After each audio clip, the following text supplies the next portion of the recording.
আজ সোমবার। সবাই আমরা বাবার মাথায় জল ঢেলেছি। বাকি ছিল আমার এই পুচকে সোনা। ও জল ঢেলে নিল। জল ঢালার পর আমায় জিজ্ঞাসা করছে, মা আর কি করব? তো আমি বললাম, একটু ঘন্টাটা বাজিয়ে নে।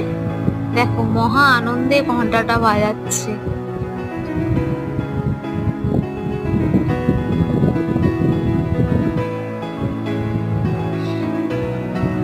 এই যে এবার ঘরে এসে ও গপু সোনাকে সেবা দিচ্ছে। দেখো, ও ছোট্ট ছোট্ট হাতে গপু সোনাও মজা করে সেবা নিচ্ছে।